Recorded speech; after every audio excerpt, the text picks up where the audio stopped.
은혜 안에 거하라. 은혜를 누리는 삶. 하나님 은혜란 무엇입니까? 하나님의 은혜를 경험하는 것은 어렵지 않습니다. 왜냐하면 하나님이 날마다 우리에게 은혜를 주시기 원하기 때문입니다. 은혜를 베풀기를 아끼지 않는 분이기 때문입니다. 이미 우리는 하나님의 은혜를 누리고 있습니다. 십자가의 은혜를 누리고 있습니다. 죄값을 치르신 하나님의 덕을 보고 있는 것입니다. 그래서 죄책감으로부터 우리를 보호하십니다. 더 이상 어둠 속에 그늘 속에 숨지 않도록 하나님 앞에 나오도록 우리를 이끄시는 그 은혜를 이미 받은 것입니다. 이것을 알고 이것이 은혜인 줄 알고 누리는 자에게 하나님은 더 큰 은혜를 부으십니다. 왜냐하면 알기 때문에 무엇이 은혜인 줄 알기 때문에 은혜 안에 사는 것이 얼마나 좋은 것인지 알기 때문에 이것을 알고 취하고 누립니다. 그런데 무엇이 은혜인 줄 모르는 자에게는 이것을 모르기 때문에 깨닫지 못하기 때문에 누리지 못합니다. 이미 받은 은혜를 깨닫지 못하고 더 큰 은혜를 달라고 구합니다. 아직도 내가 은혜를 입은 것을 깨닫지 못하고 감사하지 못합니다. 은혜를 알고 누리는 자에게는 더 큰 은혜가 누려질 것입니다. 그러나 이 은혜를 알지 못하고 누리지 못하는 자에게는 점점 더 은혜가 멀어집니다. 있는 자에게는 더하실 것이고 없는 자에게는 있는 것마저도 빼앗길 것이라고 예수께서 하신 말씀이 이 은혜를 취하고 누리는 것에도 적용이 됩니다. 우리가 아는 만큼 더 취하고 누릴 수 있는 것입니다. 이미 주셨습니다. 이미 우리 안에 우리 옆에 두셨습니다. 그러나 우리가 알지 못하고 취하고 누리지 못합니다. 더 큰 은혜를 달라고 은혜를 주시지 않음을 안타까워하고 속상해하고 답답해합니다. 그는 은혜를 모르기 때문입니다. 모든 것이 합력하여 선을 이룬다. 이것이 무슨 말입니까? 하나님 인도하신 가운데 있는 자는 그에게 속한 모든 일들이 하나님의 계획과 인도하심 가운데 있으므로 좋은 일이든 나쁜 일이든 이것의 결과가 좋은 것이라고 선한 것이라고 이야기합니다.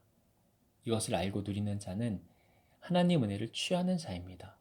그러므로 은혜를 주십시오가 아니라 은혜를 취하게 하십시오라고 기도해야 정확한 표현입니다. 왜냐하면 이미 주셨기 때문입니다. 이미 너무나 큰 은혜를 주셨습니다. 가장 좋은 것, 가장 큰 것을 주신 것입니다. 죄와 사망에서 생명과 회복과 구원으로 우리에게 주신 것입니다. 아무런 대가 없이, 값 없이 주신 것입니다.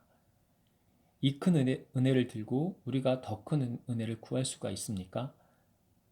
그 안에 우리가 원하는 은혜가 다 있습니다.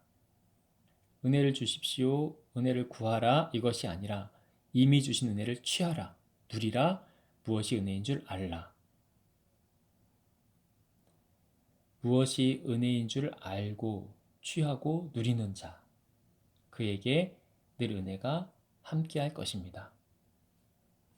하나님의 은혜가 떠났다, 이런 표현을 가끔 보게 됩니다. 은혜가 떠났다는 것은 무엇일까요? 은혜가 떠날 수 있습니까? 한 번 주신 은혜를 거두어 가십니까?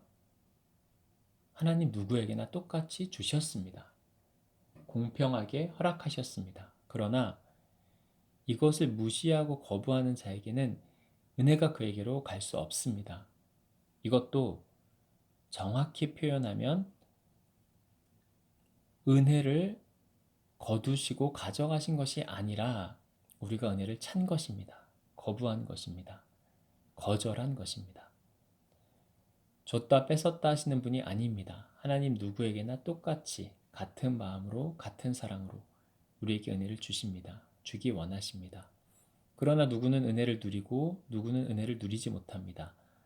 주시고 주시지 않음이 아니라 누구에게나 주셨지만 취하지 않고 이것을 거절했기 때문에 누릴 수가 없는 것입니다.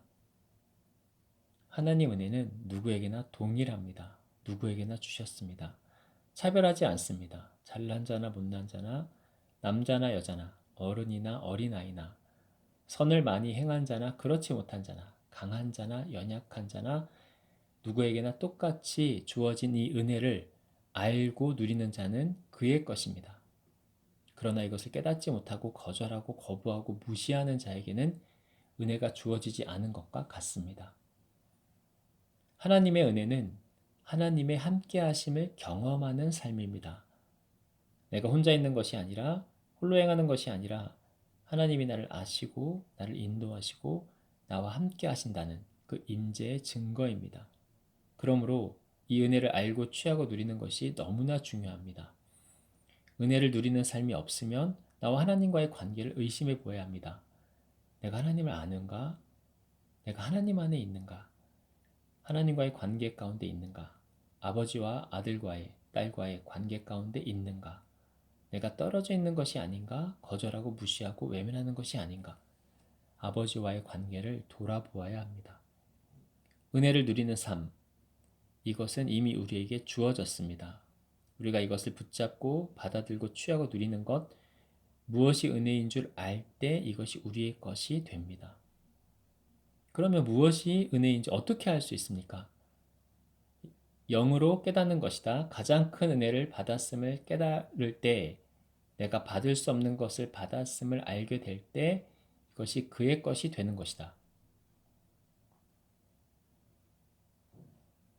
은혜를 누리는 삶이란 주제와 관련해서 한국교회 하실 말씀. 한국교회는 은혜를 알고 누리게 하기보다 우리가 은혜를 얻기 위해서 어떻게 해야 하는지를 가르친다.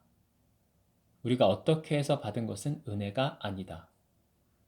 우리가 어떻게 하지 않았는데도, 할 수 없는데도 우리가 하나님을 주목함으로, 하나님을 의지함으로 얻는, 우리가 값을 치르지 않고도 얻는 것이 은혜인데 은혜 값을 치르도록 가르친다.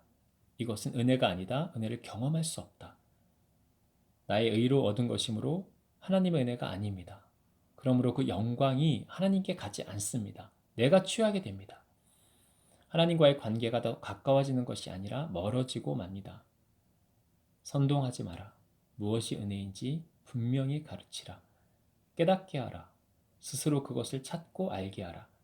그럴 때 그들이 은혜를 누릴 수 있을 것이다. 너희가 수고하고 애쓰고 나 없이 너희의 것으로 한 일을 가지고 하나님의 은혜라고 표현한다. 이미 중심에서는 은혜가 아니라 너희의 공으로 얻었음을 외치면서 겉으로는 하나님의 은혜라고 표현한다. 내가 그것 안 받는다. 그게 무슨 은혜냐? 너희가 한 것이지. 너희 스스로도 알지 않느냐? 내가 너에게 주지 않은 것을 내가 은혜라고 취하지 않는다. 나는 그것은 분명하다. 내가 뿌리지 않은 것을 거두지 않는다. 내가 취하지 않는다. 나와 관계없는 것을 내가 주었다고 말하지 않는다. 이것은 내 은혜가 아니므로 내가 살아있음을 알고 너희가 나에게 나올 때 값없이 얻는, 값없이 취하는 이것이 은혜다. 그것이 내 사랑의 방법이고 영적인 원리이다. 너희가 아무것도 하지 말라는 뜻이 아니다. 아무데나 나의 은혜라는 말을 갖다 붙이지 말라는 뜻이다. 이것은 나의 은혜를 모르는 것이고 내 은혜를 경험하지 못하게 하는 일이다. 사랑한다. 내가 너희를 안다. 은혜 안에 거하라. 이 말이 무슨 말이냐? 내 안에 거하라는 말이다. 나와의 관계 가운데 거하라는 말이다. 내가 준 것을 받아 누리라는 말이다. 받아 누릴 수 있는 그 자리에 있으라는 말이다. 나의 은혜 안에 거하여 은혜를 알고 취하고 누려 그 은혜가 얼마나 귀하고 강력한 것인지를 보이라, 증거하라. 은혜 아닌 것을 은혜라 하지 말고 진짜 은혜인 것을 은혜라 고백하고 증거하라. 은혜 안에 거하라.